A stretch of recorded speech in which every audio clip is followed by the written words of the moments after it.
ప్రభుత్వం కొనుగోలు కేంద్రాలు ప్రారంభించి నెల రోజులు కావస్తున్నా ధాన్యం మాత్రం తరలించడం లేదని, నెల రోజులుగా కొనుగోలు కేంద్రాల వద్ద పడిగాపులు కాస్తున్నా ఎవరూ పట్టించుకోవడం లేదని రామాయంపేట మండలం జాన్సీలింగాపూర్లో రైతులు ఆవేదన వ్యక్తం చేశారు. రైతులకు అధికారులకు చెప్పినా కూడా పట్టించుకోవడం లేదని, రైస్ మిల్లర్లతో మాట్లాడి రైస్ మిల్లర్లకు కేటాయించిన తర్వాత ధాన్యం కొనుగోలు చేస్తామని సూచించడంతో జాన్సీలింగాపూర్లో ప్రాథమిక వ్యవసాయ సహకార పరపతి సంఘం ఆధ్వర్యంలో ఏర్పాటు చేసిన ధాన్యం కొనుగోలు కేంద్రంలో ధాన్యం కొనుగోలు చేయడం లేదంటూ రైతులు రోడ్డెక్కి నిరసన వ్యక్తం చేశారు.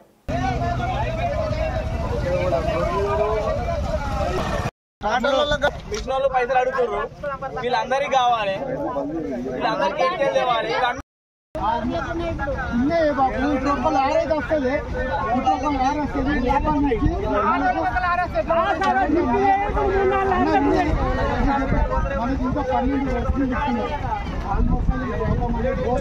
గాడీల బాధే కాదు, తీసుకునేటం లేదా, గాడీల సమస్య కాదు. ఏ మిల్లు ఎక్కడ మిల్లులు అనేవి లేవు, అన్ని ఫుల్లని. ఇవాళ మధ్యాహ్నం ఎప్పటి ఎక్కువ కంటిన్యూషన్ రేపు ముందు నడుస్తుంది.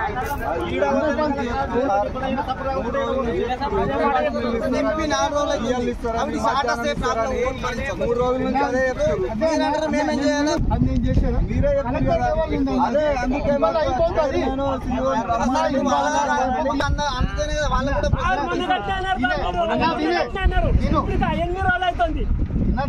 నేను చెప్పిన గదే ఉంటది, సీఈఓ వచ్చిన గదే చెప్తాడు, చైర్మన్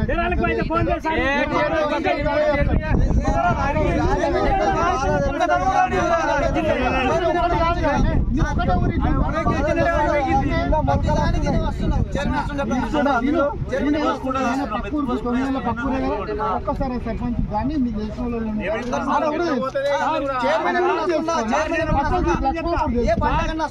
కుమ్మరిపల్లె కాజాపూర్ క్లియర్ అవుతుంది. 4 రోజుల నుంచి డిలేగా నడుస్తుంది. ఈసారి నడిచినంత ఎప్పుడు కూడా నడవలేదు. ఇంత డిలేగా ఎప్పుడు కూడా నడవలేదు. ఎంత ఘోరంగా అంటే అంత ఘోరంగా నడుస్తుంది. నల్లేరు మీద నడకలేక నడుస్తూ ఉంది సొసైటీ. ఆ సొసైటీ చైర్మన్ కూడా అడిగితే ఏం రెస్పాన్స్ లేదు, నా ఇష్టం అని మాట్లాడుతున్నాడు. ఆ సీలన్నతో పంపిస్తుండు. ఆయన ఒక లారీ వచ్చింది, లారీ వచ్చి వారం రోజులు అవుతుంది. వారం రోజులతో లారీ ఇంకా మిగతా లారీ లోడుకున్నాయి. 2 లారీలకు సంబంధించిన బట్లున్నాయి. ఆ ఎత్తిన లారీలకు షార్టేజ్ ఏంది పరిస్థితి, మళ్ళా ఈ రోడ్ల మీద ఉన్న పరిస్థితి ఏంది. రైతులు ఎండ పోసుకొని రోజు నెల రోజులు అవుతుంది ఇంటికి ఇడికి తిరగనికే రోజుకు 100 రూపాయల పెట్రోల్ అవుతుంది. తిరిగి ఎన్ని రోజులు అంతా ఇట్లా బ్లాక్ చేస్తారు, ఎంత ఇబ్బంది పెడతారు. ఆల్రెడీ మళ్ళీ నవంబర్ దాటిపోయేందుకు వస్తుంది. డిసెంబర్ లో తుకాలు పోసే పరిస్థితి. అసలు చైర్మన్ పట్టించుకోవడం లేదు. ఖచ్చితంగా మాకు ఏంటంటే ఇక్కడ ప్రాబ్లం ఏంటంటే ఈ సొసైటీ తొందరగా నడవాలి, లారీలు రావాలి, కొనుగోలు తొందరగా కావాలి, పేమెంట్ కూడా వాడాలి. అదే విధంగా ఈ 2 కావాలి. ఇదే మొత్తం వాటిని ఖరాబ్ అవుతున్నాయి. ఎప్పుడు కూడా పరిస్థితి ఇవ్వడు, ఘోరం సార్ ఇవ్వడు. ఇదే ఫస్ట్ టైం మేము చూసాం జాయికే బెడ్ నుంచి. ఏమైతుంది 4 రోజులు అవుతుంది. 3 లారీల స్టాక్ ఉన్నాయి, 3 లారీల స్టాక్ ఉన్నాయి. ఇప్పుడు కాంటలేదు సార్, కాంట చేసినాయి. ఇప్పటికి 4 రోజులు అవుతుంది. అమ్మల వాళ్ళకు తిండి ఇబ్బంది అయ్యి వాళ్ళు వెళ్ళిపోతున్నారు. వడ్లు ఈయన మొలకొచ్చిపోతున్నాయి. లారీ అచ్చులు లేదు, చేసులు లేదు, అవి పోవట్లేదు. ఈ పరిస్థితి ఏంది మరి? లారీలు ఎప్పుడు వస్తాయి కదా, మేము పంపుతామంటారు, పంపులే చేసులు లేదు. నెల అవుతుంది ఇప్పటి కోసి. ఇప్పుడు కాంట అయిన బట్టి నెల అవుతుంది. ఇంకా కోసిన ఏంది, ఆవిడ పరిస్థితి ఏంది? మళ్ళీ మొలకొచ్చినాక ఇవ్వద్దంటారు, అమ్మద్దంటారు. అవి షార్ట్ వస్తే మళ్ళీ మమ్మల్ని భరించమంటారు. అప్పుడు పరిస్థితి ఏంది? భరించుకుంటామంటే ఉండని ఏం చేయాలి ఇప్పుడు? లారీలు కావాలి, కాంట అయితేనే ఉండాలి. వేరే పక్క ఊర్లలో చూపిస్తా 2 లారీలు 3 లారీలు వస్తున్నాయి, కాంట వేస్తున్నాయి, పోతున్నాయి.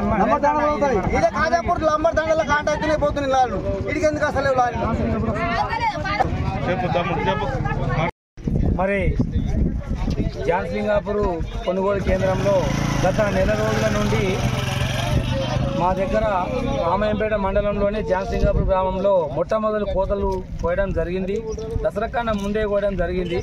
మరి అయినా ప్రభుత్వము మొండి వైఖరి విడనాడి మరి రైస్ మిల్లర్లతో మాట్లాడి, లారీ యజమానులతో మాట్లాడి తొందరగా ప్రాబ్లం సాల్వ్ చేయాలని కోరుతూ ఈరోజు జాన్సింగాపూర్లో రైతులందరూ మరి నెల రోజులుగా వాళ్ళ టాపర్లకి రాయి మిషన్లకి రాయి ఇక్కడ చలికి టాపర్లకి ఎంతో మీద పడుకుంటూ వాళ్ళు చెప్పరాని ఇబ్బందులు పడుకుంటూ మరి తుకాలు పోసే టైం కూడా వస్తుంది, డిసెంబర్ వస్తుంది. మరి ఇంతవరకు 2 లారీల వడ్లు మాత్రమే పోయినాయి. మరి ప్రభుత్వం ఏం చేస్తున్నట్టు, స్థానిక నాయకులు ఏం చేస్తున్నట్టు, మరి మండల నాయకులు ఏం చేస్తున్నట్టు, ఈ సమయంలో ప్రభుత్వము సర్వే పేరిట రైతులను తప్పుదో పట్టించి మరి పూర్తిగా నష్టేట ముఖ్యమంత్రి గారు తన అవగాహన రహిత్యంతో మరి మా యొక్క మెదక్ జిల్లా ప్రజలను నట్టేట ముంచుతున్నాడు. రైతు బంధు ఎగ్గొట్టిండు. మరి సమయానికి కొనుగోలు చేయని చేతగాని ప్రభుత్వం వెంటనే దిగిపోవాలని మరి తక్షణమే స్థానిక ఎమ్మెల్యే గారు ఏం చేస్తున్నట్టు జల్సాలు చేస్తున్నారా? మరి తక్షణమే నువ్వు మెదక్ జిల్లాలోని రైస్ మిల్లర్లతో మాట్లాడి మరి తప్పకుండా రేపటిలోగా కొనుగోలు ప్రక్రియ ప్రారంభించి నామమాత్రం కొబ్బరికాయలు కొట్టి వెళ్ళిపోయినంత కాదు, తప్పకుండా రేపటి దానిని పంపించకపోతే రామాయంపేటలో 1000 మందితో పెద్ద ఎత్తున ధర్నా చేస్తామని రైతుల పక్షాన ఈరోజు ప్రభుత్వాన్ని హెచ్చరిస్తున్నాము.